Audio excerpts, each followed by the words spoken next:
Gracias, Laura. It's wonderful to be here. Thank you all for coming. It's awesome to reconnect with this nurturing scientific community. And I appreciate this opportunity for sharing with you a little bit about my research today. So a couple of things before we get started. I just handed over the book about my case study in the Amazon. Please check it out. I also share with you the package of Amazonia nuts, or Brazil nuts, as many of you have probably heard. And I'll talk about the piece of paper that I left you on your chairs later. But just flip it and you see this is the crowdfunding campaign that I've started. We raised 1,000 out of 5,000, so we got a bit of a way to go. So please scan the QR code and support the campaign and share with your family, friends, and colleagues. But before I jump into my research, I like to talk a little bit about my personal trajectory. Well, it all started as an embryo back in the mid 1970s. I'm not gonna go that far. The idea was just to make you guys laugh. I have some dopamine running through your system, but yeah. So this is me and my dad here on the left playing football or soccer in Brazil's São Paulo. That's north coast of São Paulo. That's southeast Brazil, and this is back in the 70s. And here on the right, we would spend a lot of our family break holidays there. And this is me on the right trying to photosynthesize. And yeah, we're just basically trying to escape from São Paulo's concrete jungle and millions of people. And to get there, we had to cross one of the most spectacular, biodiverse, but threatened regions in Brazil. That's the Atlantic rainforest. And it's impressive mountain range. So these are the Araucaria trees. And once you got there, the view was just spectacular. And I believe that this experience was the spark that started nurturing my passion towards conservation sustainability, and later leading me to these three awesome universities, the University of São Paulo here on the left, and then Guttierez in Costa Rica, and then here UF. So while becoming a forester, I still work in progress. I have the privilege of working with so many great people in such amazing places that I'm really, really, really grateful for. So this is Australia, just right after I graduated from my forestry degree. And where amongst other things I learned about putting out wildfires and learn about hardworking, planning in advance, taking risks and being adaptive. This is Costa Rica doing my master's. Here's Glenn Galloway. I'm here on the left. So, and this is where I consider I truly became a Latin American. Got out of my Brazilian bubble and started interacting, especially with Central America and South America people. This is southwestern Guatemala, the border with Mexico, Chiapas, and this is where I did my fieldwork and where I learned about the complexity of rural development, resilience, collaboration, while living and learning from amazingly humble and caring people.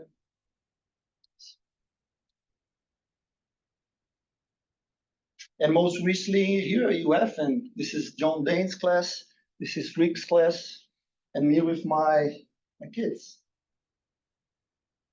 So shifting to my research now and the piece of paper that I left on your chairs, this is called the 9 dots puzzle. It was used by US psychologist J.P. Guilford, who was one of the first researchers to do studies on creative thinking and divergent thinking with humans back in the 90s.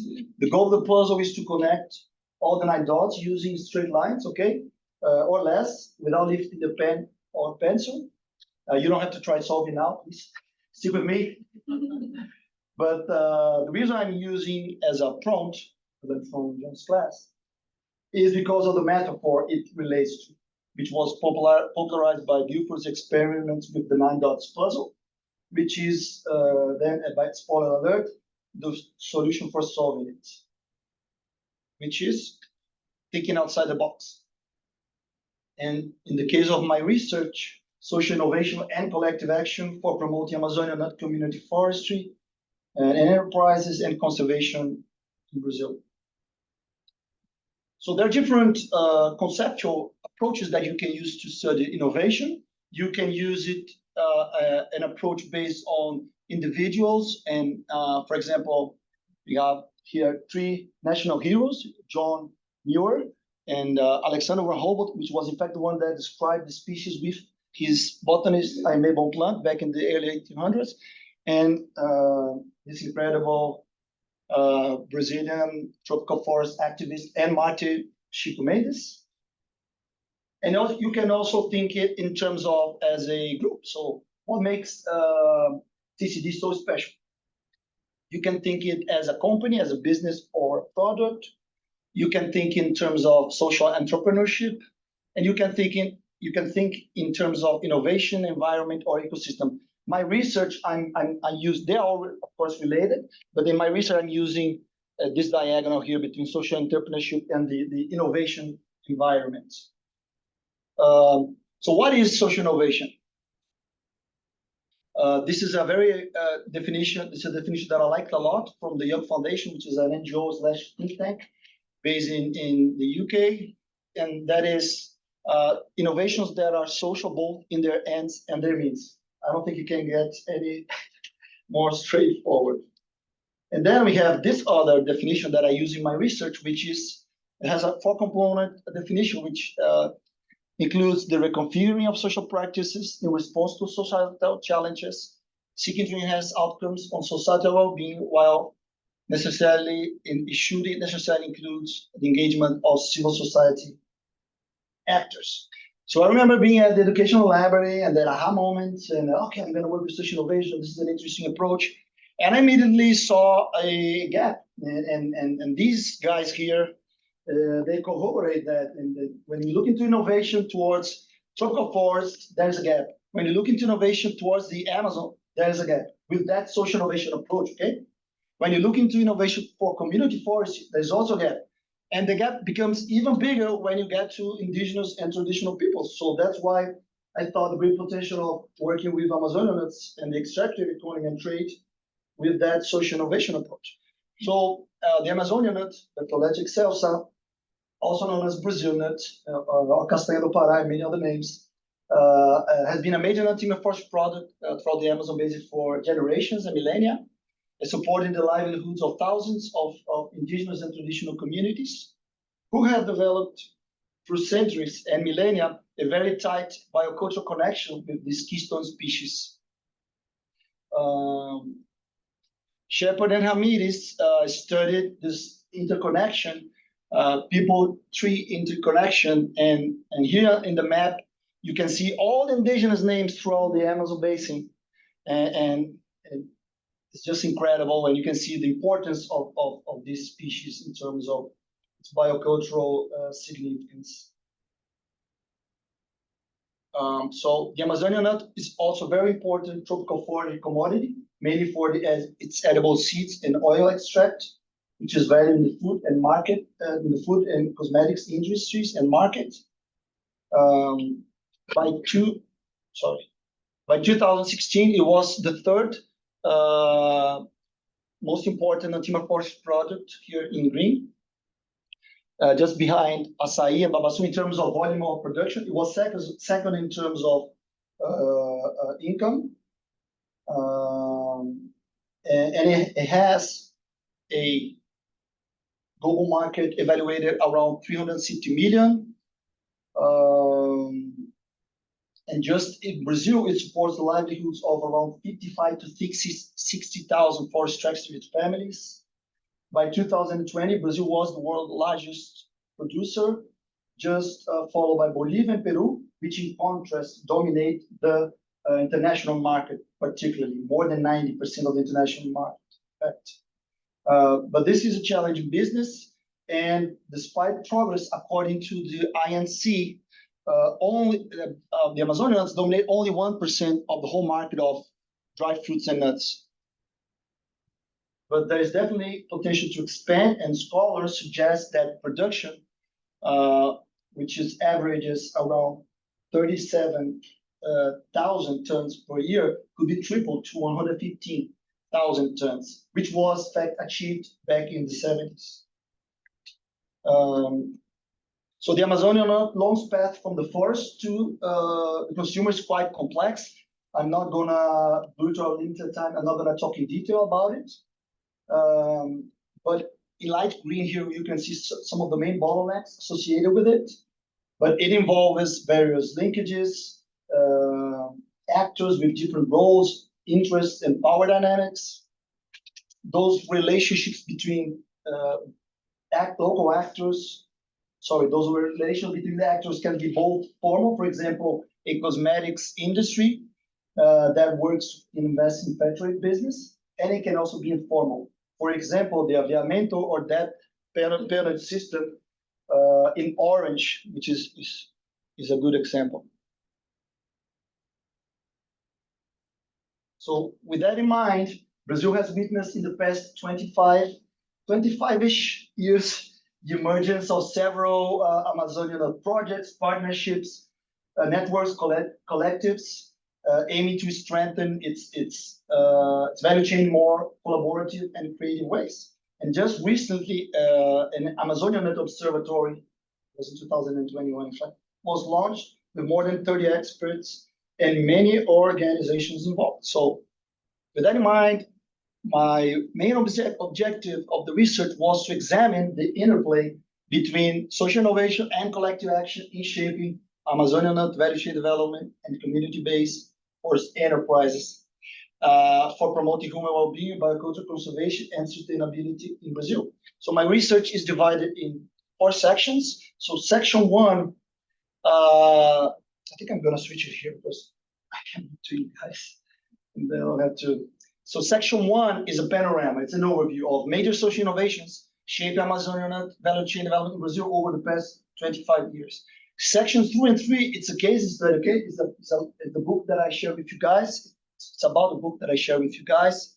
So it's a case study where first I analyze a cutting-edge example of Amazonian nut-based grassroots coalition in Terra do Meio, Pará, state of Pará, and section 3 where I analyze collective leadership development within that case study. And my section 4 is a sub-case study of Terra do Meio, where I analyze traditional ecological knowledge in gendered and intergenerational maintenance and transmission and bioculture conservation at the local level. So my research has various conceptual domains, scientific domains and topics. So obviously social innovation, sustainability in social ecological systems, collective action, leadership development, bioculture diversity conservation, and traditional ecological knowledge. So here is my area for my section 1. So it's basically an overview that covers different projects and programs throughout the Brazilian Amazon. This is for sections 2 and 4, as I mentioned, Rede Terra do Meio. Here we got the map of Brazil, the Amazon, in gray, state of Pará. Here in black, the protected areas of Rede Terra do Meio, which I'll talk in just a sec.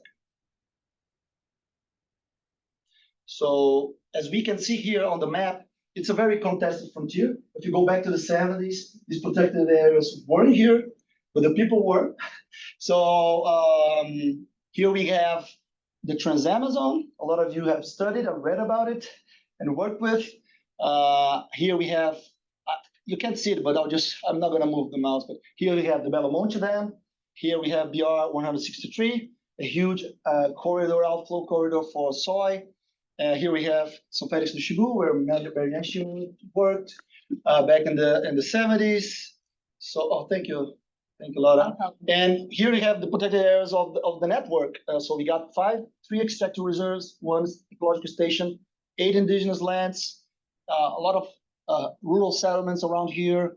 And in orange and yellow, you can see deforestation from 2000 to 2020. So it is scary. So with that in mind, Let's talk about the mixed methods that I used. I'm gonna run through the methods all together, not in sections, because I wanted you guys to have an overview of the whole methods that I use. I'm not gonna talk about them on when I go to the specific sections, okay? But you can understand. So I used literature review and archival research. I used semi-structured interviews and participant observation. I have to move it to the other.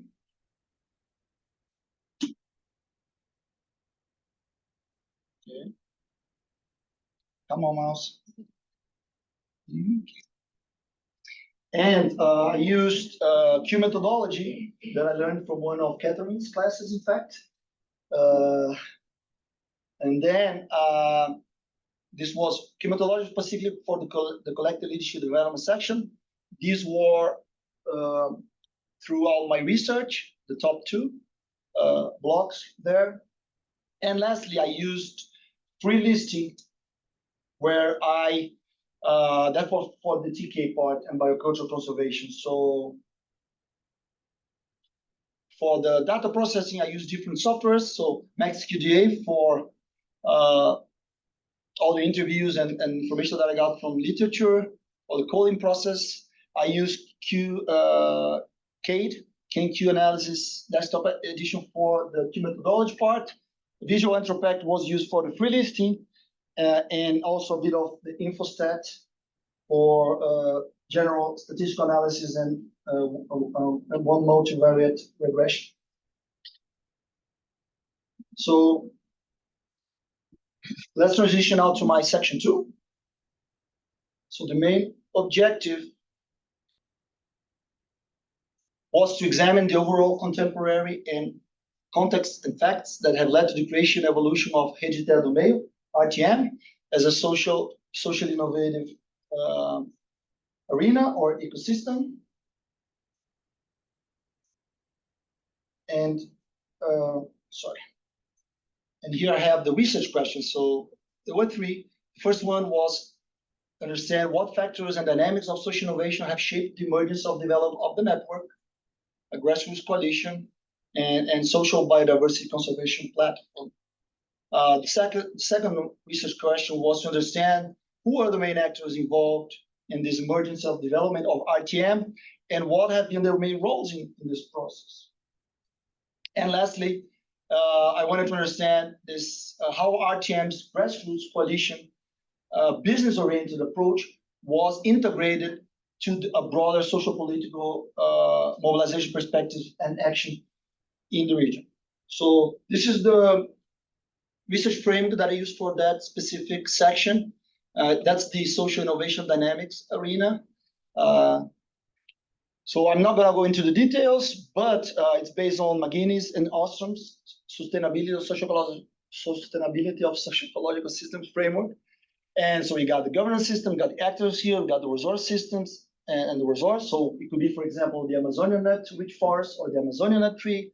You got knowledge and action, and basically what it differentiates from McGuinness and Ostrom's is that it has a dynamics of social innovation spiral, which is here in the middle, and which is based on different stages of social innovation. So stage 1 is the creation and development of ideas, also referred to as the triggering factors. Stage 2 is growth, testing, and consolidation.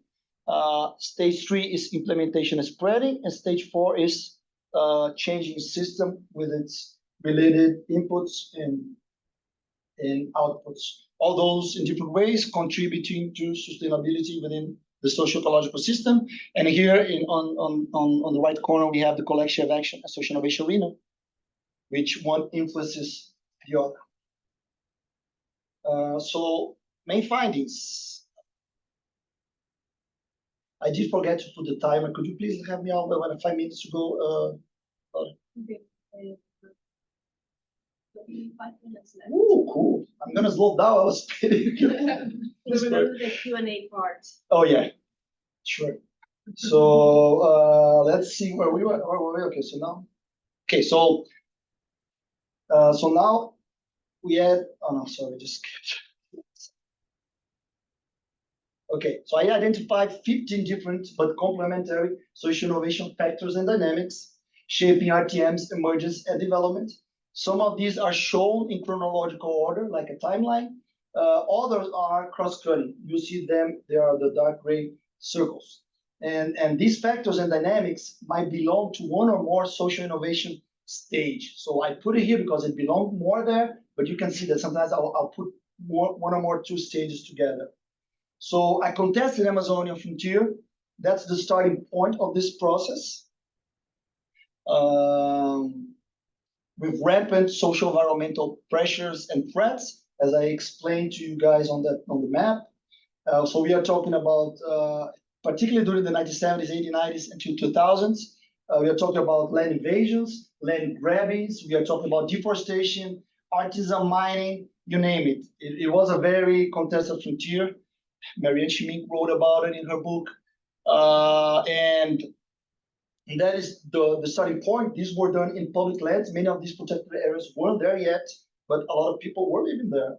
Various indigenous and riverine dwellers, including small agro-extractive family farms. So that led to, around the 1980s until the 2000s, to well, there was a window of political opportunity and several mobilizations that were led by the Trans-Amazon and the Xingu social movements with grassroots leadership and other collaborations, the Catholic Church, Robert Tepper's Council, and so many others. And that led later in the early 2000s for a proposal to create a mosaic of protected areas in this region, okay? That led to the creation of, these are the conservation units, as we call them in Brazil, protected areas in different tones of green. It led to the creation of these. In the meantime, other indigenous lands will be created in this area as well, especially in the 90s and 80s. And this was done with key support from grassroots organizations, NGOs, and others. And this was a very important moment.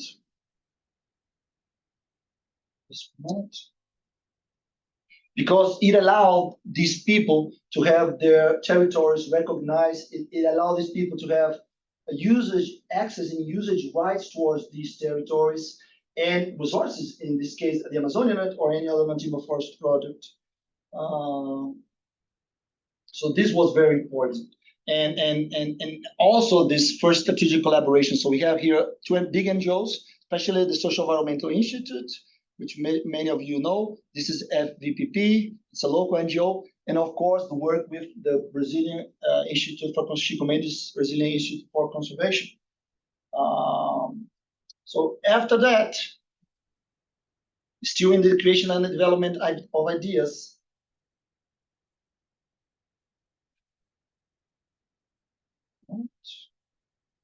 we have, okay, so they recognize these areas, they established these areas, so they started investing in the first goal was to invest in the human and social capital. So we're talking about strong lack of health there. Government wasn't supporting these areas. In fact, they didn't even know that people existed in these areas. I'm talking specifically about the extractive reserves, okay? But also the indigenous land that didn't have much support. So the NGOs started working in health education. They built infirmaries, they built schools, and they started mobilizing the people. So you need to get organized, and that's one of the things they did.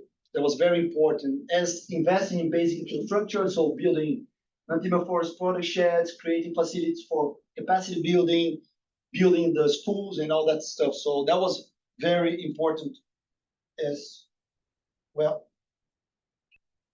After that, still with the creation and development of ideas, okay, so when they advanced with these topics, they said, okay, so one of the issues is about income generation. That's one of the priorities that the communities told for them, the riverine communities that live in these protected areas. And we got to work with income generation. So they started having various non-timber forest products studies, first studies, and they developed an agenda. There was a formation of a working group They did value chain analysis, and they started building a non-timber forest photo bioeconomy based social biodiversity conservation agenda. And for that, we have this piloting establishing of commercial relationships. This was the late 2000s, early 2010s, where they started connecting with various companies and having different tryouts. So that's when you think about innovation, that's very important to have those tryouts. And some of the companies, it wasn't going so well, the relationships, so they started doing other types of engagement with different companies. But this was very important, and especially because they were targeting once they learned that locally it wasn't working much with the local companies, they started investing in companies that were also interested in conservation and sustainability added value products. Okay, so now moving and adding another layer, the growth testing and consolidation. Okay, we have another very important factor to identify, which is field trips and exchanges. The network, which wasn't created by them, I'll get to it right in a couple of photos, slides, sorry. They facilitated a lot of field changes and field trips. And it was in fact in a field trip to Acre when they came with a novel idea to the network, which is my next point. So this is something that they still do. So you can see that I put here is from the early 2010s, but it goes until today. And this is something very important for various reasons, including building on the forest producers' collective identity and also motivation. A lot of the people that I interviewed mentioned that it was so awesome to have, like, coming here and experiencing UF and going to a seminar symposium. You all come back revigorated, right? So, okay, so connecting to what I said to you guys about Acre. So this is a very important social innovation factor that I identified, which is basically two things. The first one is understanding these people, understanding their cultural values, and creating commercial agreements that are based on these. So they started developing that. And another very important thing are the photos that I have here on the bottom, which are the cantinas. So cantinas are community-owned and managed warehouses where in the early harvest season, forage producers can get in advance food and other supplies in exchange. It's like a sort of a loan for the later payment that can come in the form of goods or cash once they return their production. So this was a vital breakthrough, like a microfinancing mechanisms. Because the first trials that they had, like, you get the product there to the buyer, the company, but they will have to wait like sometimes 3 months to get the payment. So that was huge. A lot of people, we want cash. And some people in these areas, they had never even seen money. So it was a huge change. So let's shift to the other one. The other one is a cross-cutting factor that I identified. This has been done also until today. And I had the luck of participating. This is me taking the photo here and here. And it's a very solid capacity, long-term capacity building program. They have done that beginning of the early 2010s, but it's basically investing of various generations in these people, capacity, promoting capacity and learning from them, and also building on that collective identity. And they also have a very interesting post-secondary education initiatives that they help develop with the local government, which is an ethno diversity university course and a rural development course. So they didn't do it by themselves, but they were like catalysts articulated with the Federal University of Pará. Okay, so then we have a very important process too, which is the inclusive cross-scalar governance. So I had that on my dissertation, so please grab it when it's ready, and then you'll see that different levels of governance. So we're talking about the cantinas. They have their own rights, their own regulations, their own agreements. That's one level. You have the communities. You have the level of the protected area. Okay, you have the councils. You have the assemblies, and then you have other levels which is 2 annual meetings that they promote. They changed one of those. It's not annual, it's biannual, but one is for the external actors. So the companies, journalists, researchers. I was fortunate to participate in one of those right here. And it was like a 5-day event. We talk about all sorts of different things. It's amazing. And all the members of the network, the indigenous, the Ribeirinhos or the riverine dwellers, and the family farmers, they interact. It's amazing. And they talk about all sorts of things. And they have another one that is more internal, that occurs exactly pre-harvest of the Amazonian nuts. And it's also very important, but it's a more internal meeting. And another thing that I identified was key business partnerships and network formation. And then when we connect with the Amazonian nut and the Amazonian nut extractive economy and trade. So in 2015, they started a very important partnership with a bread company in Brazil called Vicky Boldi. And then when things really got a boost, so they wanted to buy a lot of Amazonian nuts, and they already had the experiences that they had before with the network information. And a lot of people wanted to get involved. It's okay. So you're getting paid in time. The prices are rising for what they call the box of Amazonian nuts, and let's participate. And that's when the network started to get into shape. And then this was in the mid 2010s. But of course, they had other partnerships too with the other products. So in 2015, the network is established. And then we have the scaling up, which is very hard when you talk about community forests all over the world. How do we scale? And this happened here. So indigenous lands started entering the network. So they saw what their neighbors were doing. That was fantastic. And the small agro-extractive farmers that were already in the network, but others participated. So that's quite impressive.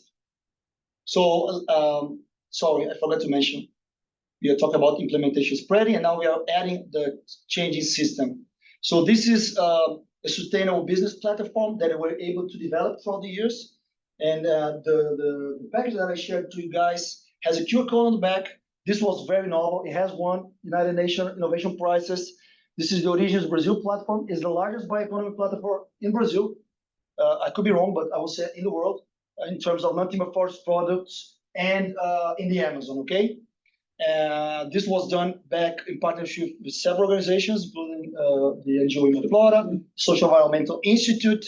And it's interesting because one thing gets to the other when we think about innovation ecosystem. So you have the ecosystem of the network, and you have another ecosystem that started to be formed, that is the platform, the sustainable business platform. And I interviewed the manager of the Origins Brazil platform, and they're now in 5 different regions in Brazil, thousands of different people, and working with so many programs, you name it. Yanomami, mushrooms to Amazonian nuts, to basketry and art crafts and handcrafts and all sorts of stuff. So, as I mentioned to you, this is another important cross-cutting factor, which is supporting organizations and technical, which helped with technical and financial assistance. And this happened through the long-term commitment of several NGOs and this partnership with local communities and the private sector, etc. So these are some of the NGOs that are working there now. And of course, you got big funders that are supporting as well. So you got the Gordon and Betty Moore Foundation. We got from Amazonia. They have sponsorship financing from CLUA and others. So they are very articulate in that sense. So here are some growth numbers in terms of Amazonian nut to show its relevance to the network. So here we can see in the increase in number of commercial partnerships. Okay, in gray is the number of general commercial partnerships, and in blue is the growth in terms of Amazonian nut related partnerships. So it was 1 in 2008, and now they have 12, but they have one key that later led to other key partnerships. But in terms of key partners for Amazonian nut, we're talking about 3 or 4. And then we have here another interesting thing, which are the community centers, which in fact are the cantinas that I mentioned to you guys. It could be the cantinas, it could be the indigenous have another name for it, they call it payol. but they also have non-timber forest product microprocessing plants. They consider that community centers, entrepreneurial community centers. So you can see how it grew from 2-1 that it piloted in 2011, as I said, and that tryout stage, and then it just like boom, and then it got 2015, then another rise, and then 2012. We got to remember this is a very contentious moment with COVID and Bolsonaro's government, and now they are at 39 active. So here we have the brand that they have, Venda Xingu, here on my t-shirt, and they also sell the Amazonian nuts through the Original Brazil platform. So here, I love this photo. This is Yori Paracanã, an indigenous from the Apiterel indigenous land. I interviewed him. He also gave me permission to use his name. And then here we have the relevance of Amazonian nut harvesting and trade. So it's just look to 2017 and 18, particularly here at the upper figure. So this is Amazonian nut production in kilogram, okay, in dark blue. So we got 2 tons, and then it oscillates. That's part of the Amazonian nut production. It oscillates for different reasons, natural reasons, climatic reasons. And then you have here a very low production, 2017, and then you have a peak, what they call the super sap. I was like, oof, everybody was harvesting. It was just a little bit before I got there in 2022 for my field work. And it's interesting because when you see here, sorry, I forgot to mention. And then here in light blue, you have the rising price paid for the producers. So the box of Amazonas was 11 reais. This is less than $2, $1. They sometimes will exchange for a bag of rice, some bananas, whatever they had, just to give an idea how much it was valued by them. And then when the network started being formed, all their products being arranged in that extractive economy and sustainable platform, and it rose, and it's now more than 100 reais. It's quite impressive.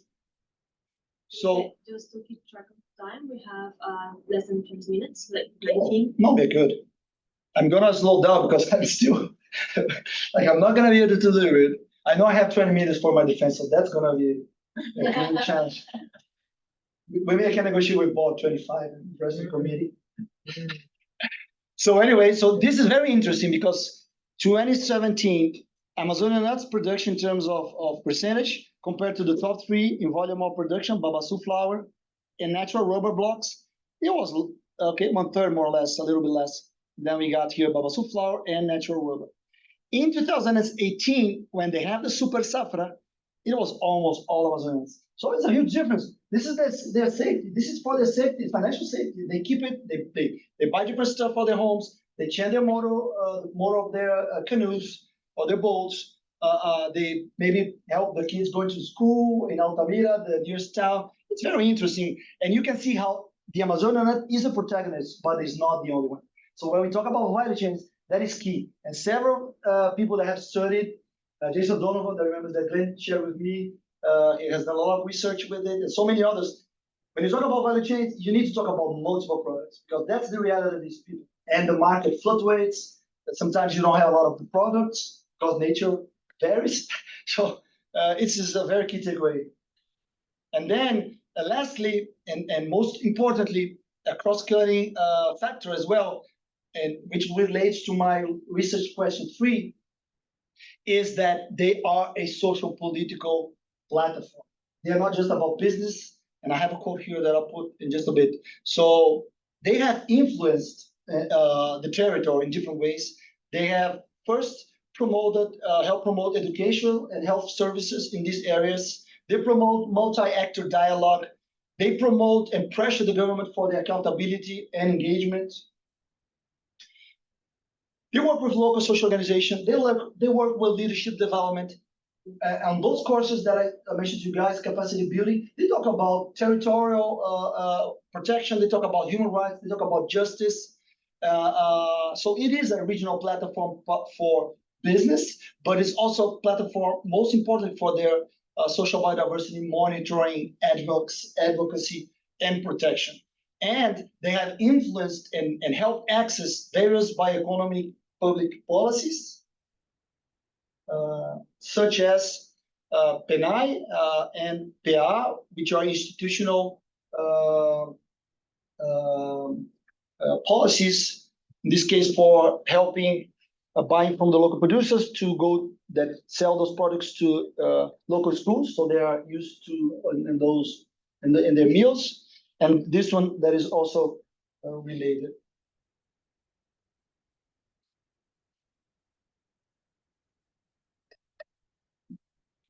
Just a minute. So, and this is a quote that I got from Kwazadu Shipaya, also agreed on sharing his name.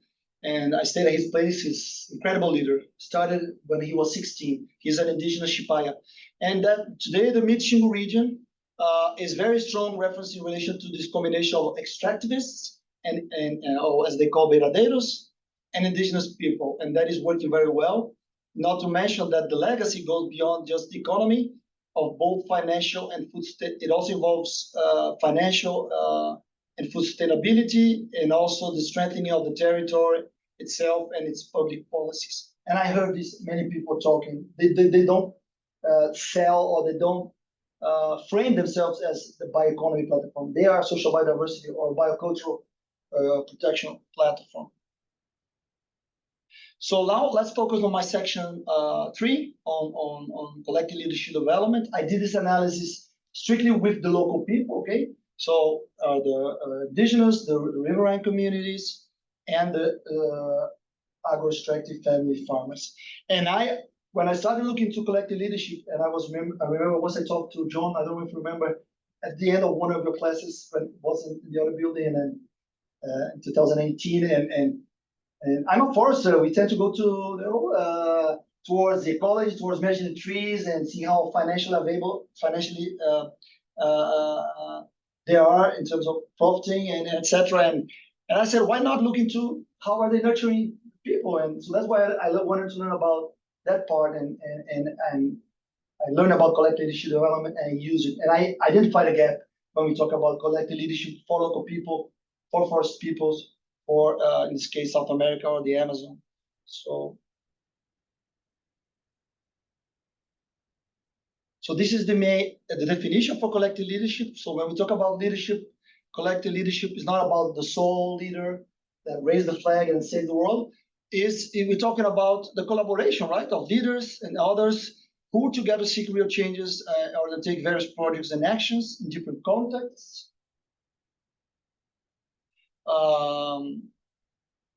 Targeting both individual and collective goals and needs. So here's the main objective: to understand the origins and development of collective leadership development within the network, focusing on the actors, their perceptions, focusing on also on understanding the organizations who are involved, the enabling limiting conditions, and its main contributions and challenges. So my study, the research questions. The first one was to understand how have local leadership and strategies or conditions for collective leadership development influenced the network's force-based grassroots coalition and vice versa. And the second one was to understand the perception of these actors and how it influenced collective leadership development under that context. So to the main findings of that research question 1 on the collective leadership development of RTM's grassroots coalition. So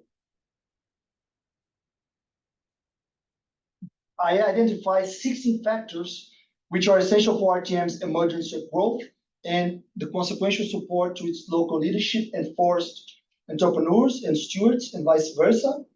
So here are obviously external alliances.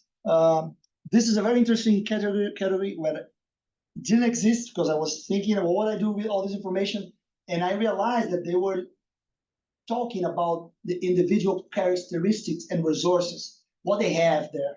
So that was very interesting, and I'll give you some examples later. And they also talk a lot about, of course, capacity building and education. Of course, these different factors are related. They talk about the exchange visits and field trips that I mentioned. They talk about the cross-scalar governance. They talk about their bioeconomy and community-based forest enterprises. technical assistance, and etc. And some of them, they talk less. So, for example, in terms of social political mobilizations, rights securement, family organization, affinity network, they talk less. I'll explain also on the next slide, and other networks and organizations. But the combination of these factors is very interesting. I interviewed 21 people. So then what I did was to group those, and I had what I call these collective leadership development dimensions. In fact, 10 minutes? Okay, thanks. So this was Bob's suggestion, one of many good suggestions. So basically what we have here is, okay, so we have first a dimension that is building collective leadership from external support. So we're talking about technical assistance, we are talking about investments in education, we are talking about long-term capacity building that I explained to you guys. We got NGOs working there, and we got support from universities, grassroots such as the Catholic Church. And another very important dimension of collective leadership that we realized is the action arena, is learning by doing, hands-on experience. So that is related to their cross-scale governance. That is related a lot with social entrepreneurship and their Amazonian management and trade. So they're in charge of these. They see the value. They receive the benefit. So that was very important for building that identity and that leadership process, which relates to the last one, this grassroots leadership and shared management of community centers, which is a key takeaway as well. So today, by 2021, the network of the community centers, the cantinas, and the other types of configurations of community centers, 41% were managed by various family arrangements, or what they call the affinity networks. Okay, it could be relatives, it could be family, the neighbor. So it's a time-demanding activity to manage those community centers. You got to be there, you got to receive the products. It takes away time of the other stuff that you're doing, take care of the crops, whatever. And then they realized that they tapped into that, the practitioners, the residents there. So the community centers are shared managed, and that is amazing. So we're talking about configurations of husband and wife, we're talking about configurations of father and son, cousins, and it's very interesting, especially when we think about, okay, who's gonna get the baton? When who's gonna get the next lap? And so you're nurturing that through this collective development process. And of course, we talk about the involvement of local women and youth participation. The network promotes that. I've heard many stories of women going alone to harvest Amazonian nuts, and that's not typical. You see a combination, or sometimes with men, and you also have other products. So the babaçu oil, which is a palm tree, that's the Meriri, the Xikrin indigenous people. It's led by women. You got art crafts that are sold through the network. That is only women that deal with it. So it's amazing how the network has supported that with, of course, that mixture of different products. So here we have that collective leadership development factor that I mentioned, which is related to the individual attributes and gains. And the dimension that I chose, the name for it was local leadership characteristics. So, oh, sorry. So here we have various characteristics that I was able to identify when I asked them, what does leadership mean to you? What is a good leader, et cetera, et cetera. And for me, it's really interesting because here you have empathetic. So they talk a lot about that, empathetic towards others, empathetic about the territory. That was a key characteristic I was able to identify. Another one is articulate. Of course, you got knowledgeable, trustworthy, an attentive listener and observant. So I heard many stories. I have quotes on my dissertation. So a good leader has to listen and be attentive to various situations and needs. A good leader is a mobilizer, or a good leadership process goes through good mobilization, and et cetera, et cetera. Good leader or good leadership process goes through mediation, being adaptive, et cetera, et cetera. We are almost there. Okay. So now we're gonna shift to my research question. Okay, cool. They're good. We are gonna move to research question 2, which is, okay, so what are local actors' perceptions in terms of that collective leadership development process? And for that, I used the key methodology and interviewed 12 people. Okay, these were 4 from the one local extractive reserve, 4 members from one extractive reserves residents, 4 were from a neighboring indigenous land, and 4 were from RTM support organizations.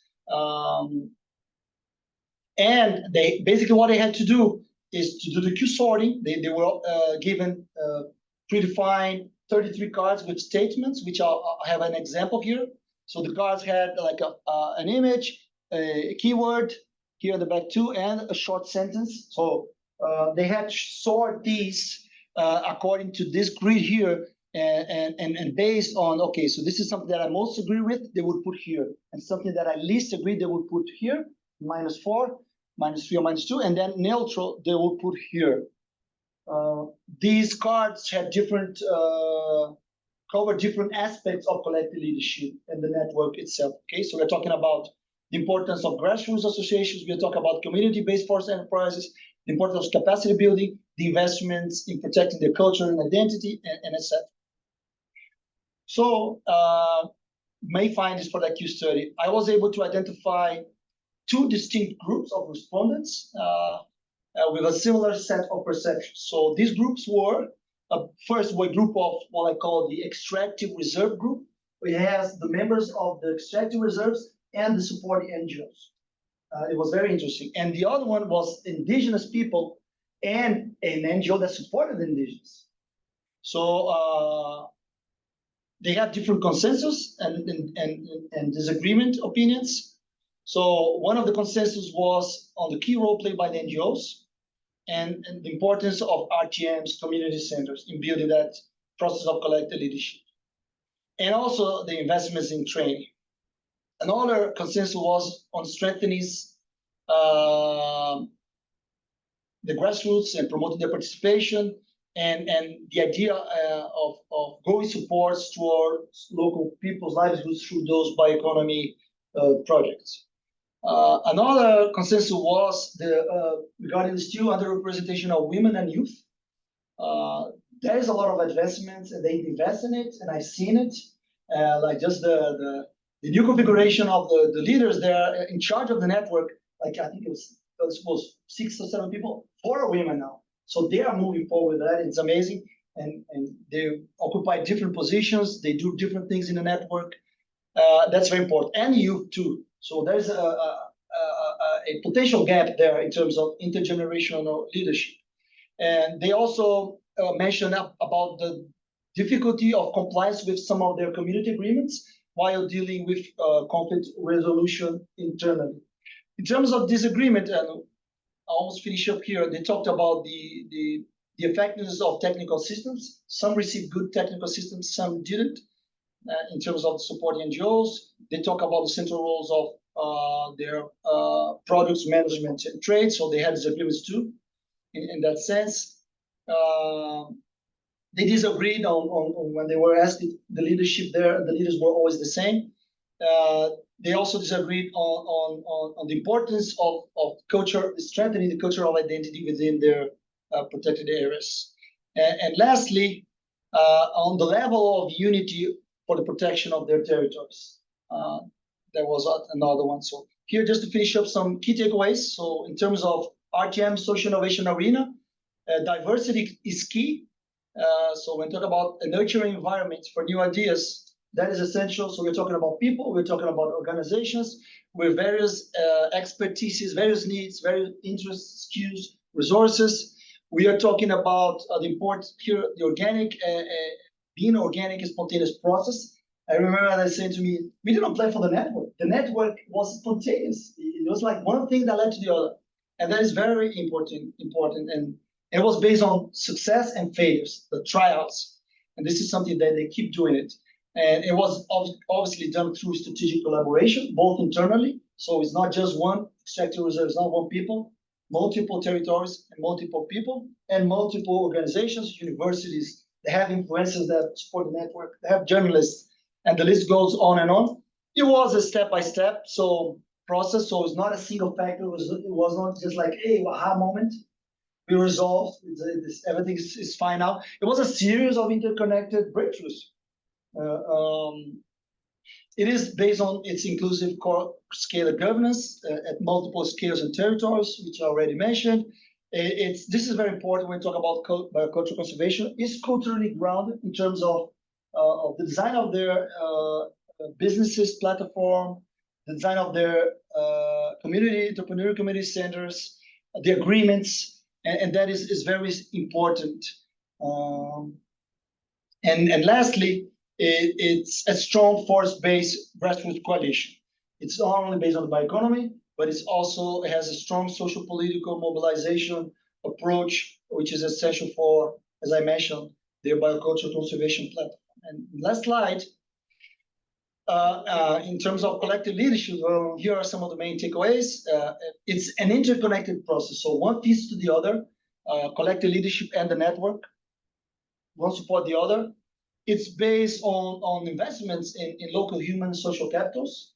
Remember learning from Kati about human and social capitals and all sorts of the other sustainable development social capitals. And anyway, so we step into people's local culture, knowledge, skills, and needs, all of course accompanied by technical assistance and finance in a transdisciplinary way.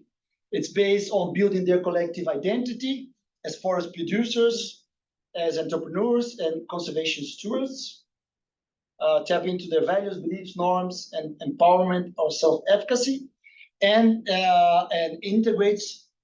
We are out of time. Just these two. It integrates people's perspectives, similar or not. That's the very important thing to do, as we seen on my Q methodology case study, to better understand and work with it. And lastly, it's an adaptive learning cycle. So we need to closely monitor that and study it while dealing with these collective leadership development challenges and opportunities, especially when preparing for the new generation of upcoming leaders and supporters. Whew. Thank you. Yeah.